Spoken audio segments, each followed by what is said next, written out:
out here, obviously they're packing up new kits. They have, whether it's just head units, everything's built to order. So we don't start building it until somebody calls in and says, hey, this is what's up, this is what I need. So all these are already built, ready to go, ready to tie to an order. So they have a sales order number on top of them, just getting ready to put a pulley on them and get them in the box, put them out the door. Wow. So this is kind of what a kit looks like before it gets ready to go. Obviously we have the final packaging, getting everything in there, but basically they'll go through the pick ticket, check off everything they do, scan in all the items, what they have. We have a bunch of things that are called like bagged assemblies. So for instance, C6 kit, so it'll have all the stuff, all the tubing, clamps, and everything for that hardware kit. So if somebody calls in and says, hey, I bought this used kit, but I need so-and-so clamp out of there, we'll be able to pull up the actual bill of material just for that bag, tell them what they need, and so on, and be going. But you got the blower's ready to go, it has all the stuff in it, all the oil, filters, everything else. Once we get done packing one up, then we shoot a photo of everything. Because sometimes the customer will say, oh, well, I might be missing my drain line kit. Well, this is going to be wrapped up in paper. But, if you get a $5,000 to $7,000 kit, the first thing you're going for is a blower and air cooler. That might got chucked in your packaging. So we're like, hey, I see it here. You know, I would go back to your paper, or you know what, you're right, I don't see it in the picture, let me get you one out. So awesome. we can. Yeah, I was impressed. I've sold several of the kits like this, and I was impressed how complete it was. Yeah.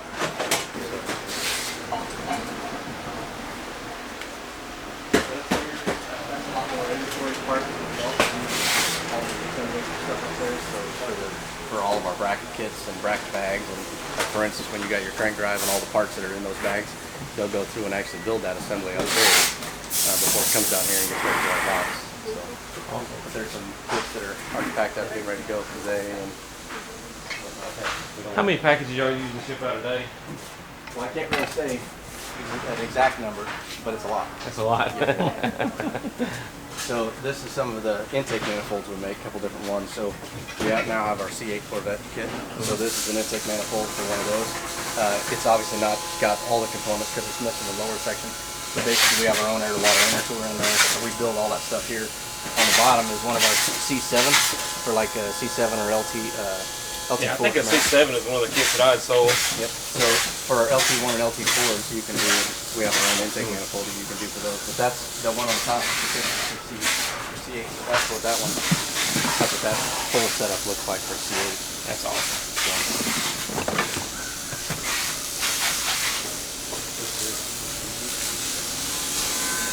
this is the welding area.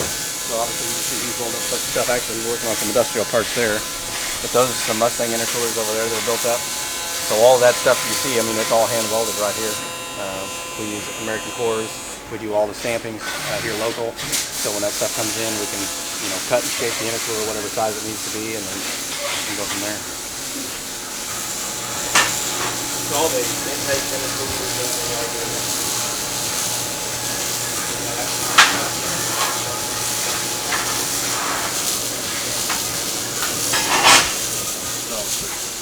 Yeah, we don't do that anymore.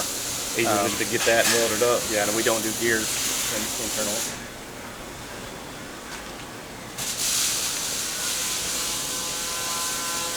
This is one of our quality labs. So like I said, we have one in the industrial side also, but still has CMM machine and all that stuff here. So all of the parts, when they come off the machine, we can bring them in here.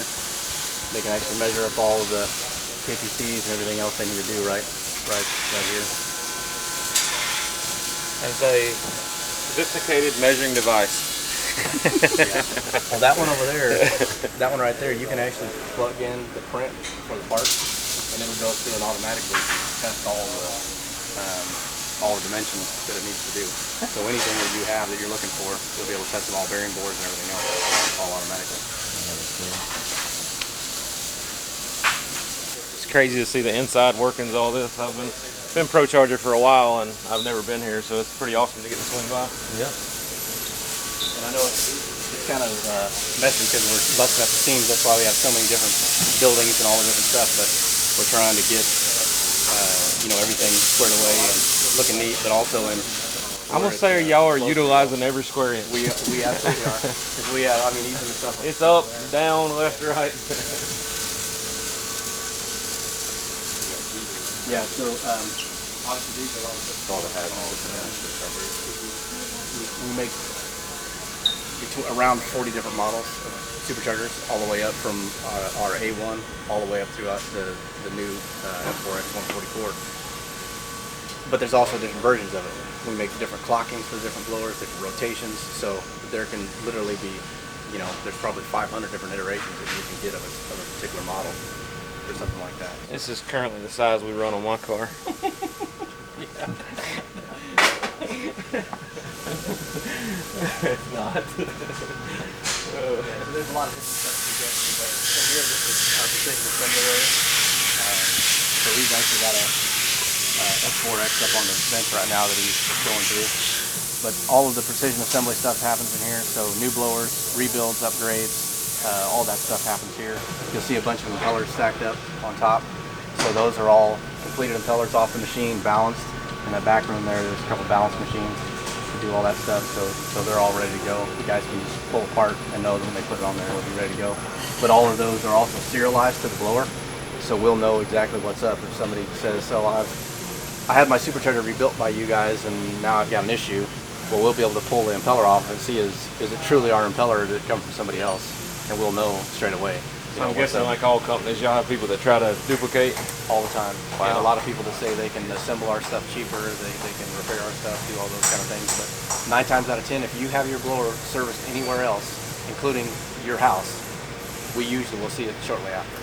So that's why in a lot of cases it's So it's better to come back. Exactly. I mean, a lot of people, you know, I mean, understand it's not always cheap or easy to do that, but on the other hand, we're the experts, and it's not like we're trying to, you know, say that If you somebody try else to couldn't shortcut do it, it's probably going to end up back here anyway. Exactly. Yep, too often. And a lot of times you see them, I just had my blower rebuilt. Well, did you have it rebuilt? No. Okay, well, then let's get it back in here and, you know, get it done right. So, but anyway, so that's kind of what goes on in there. But any of the precision assemblies happens in here. So a lot of the times that we make internal parts for the blowers, a lot of that stuff we do right here, and we don't rely on other people to do. So,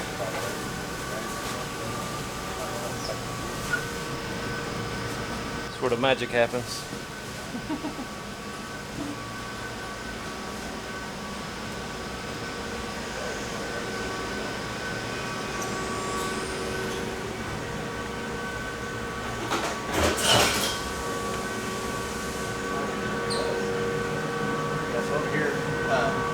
this is our engine dyno room, so this is where we do all our run-ins like I told you about.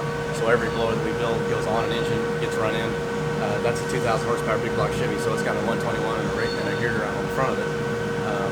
They'll change out the plates in the back depending on which setup it's for, and then run in every blower. So they'll build it, put oil in it, put it on the engine, run it in, make sure everything's good, pull it, drain it, make sure it's, you know, ready to go in the box and then ship it. On the other side, obviously that has one of the marine engines on there now, but we can do a couple things on that engine dyno. Just normal engine dyno work, if that's what we're trying to do, but we do a lot of development on that as well. So for instance, that's a 525 marine engine. We were working on that kit over the winter time. Obviously we couldn't put it on the water, so we did a lot of our development stuff in here. We simulated drive cycles, you know, tests, all the stuff that we would want to try to do in the water. We can do it here. So y'all do a lot of stuff for marine side as well. Yeah, we did boats. We started with pretty much Fox Body Mustang.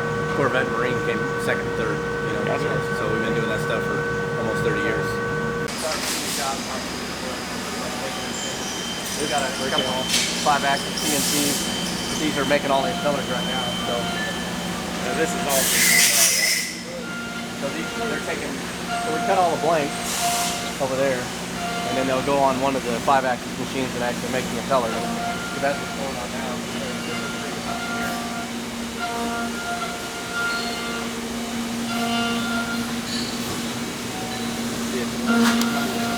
Might be the other way. Oh yeah. Yeah, you can see it. Isn't that cool? Oh yeah.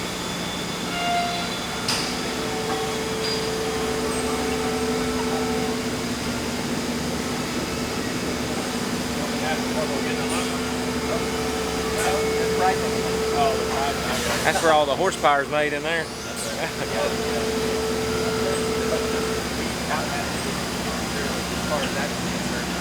Other stupid things like couplers and belts and stuff like that'll bite it. But yeah, the aluminum, there's no problem getting it. Just how much you're paying for it. Yeah.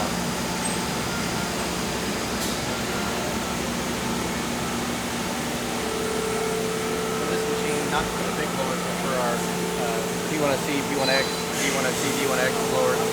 This is where all the front and back covers are made. So they'll cut them up into squares. It'll go on the machining center, and then I'll run a whole batch of front and back covers. So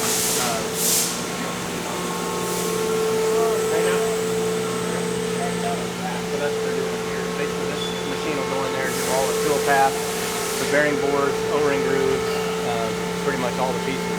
So how many is that doing at a time? Well, so it'll basically do a pallet change. So it does 8.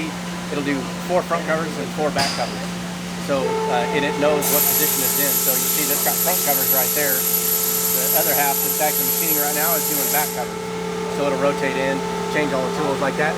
How long that machine is? That's basically the entire tool table. And that machine will run them all just like this. So it'll run all of the, like I said, that machine without touching it will run all of these grooves, all of the threads, all the counter stump stuff. It'll do all the bearing boards, you know, on the other side.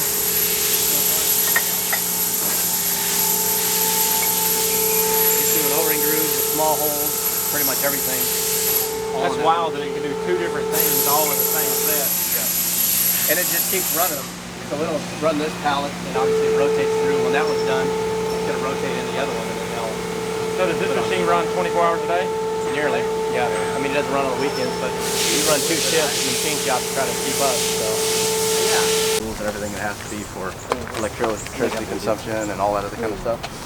Those things are pretty wild. So to be able to meet those guidelines, we have to be able to do all of the testing here, just like we do anything else. So for instance, California emission stuff, like this Toyota that we're working on here, that's our California emissions test truck. So California will tell us, hey, you need to go test this.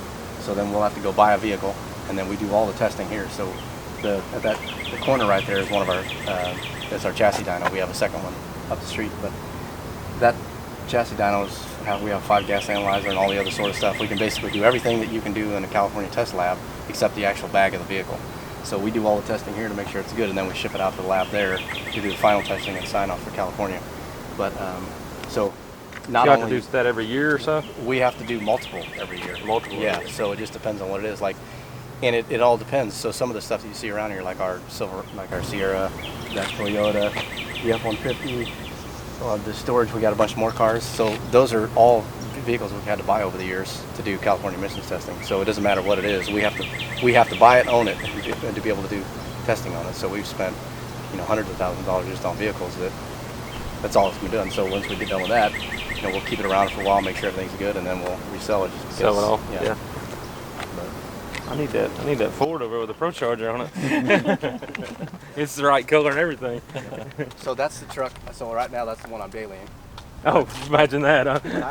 But when we bought that truck new to do emissions testing, but then we kept it for industrial use and everything else, the truck's got 200,000 miles on it with the blower kit.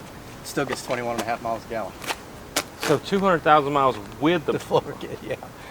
So if you're wondering if a ProCharger would daily, 200,000 miles. And 21.5 miles a gallon. That's pretty awesome. So, yeah.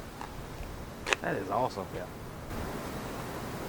Yeah, so that's pretty much the... Heck yeah, man. Thank you for showing us around. Yeah. Appreciate taking a look. It definitely opens up a whole lot, seeing how everything works and does. And I had no idea y'all were into all the industrial side of it like that. Yep. All I think about is horsepower and racing. Yeah. Like my mind just 24/7 is thinking about going faster.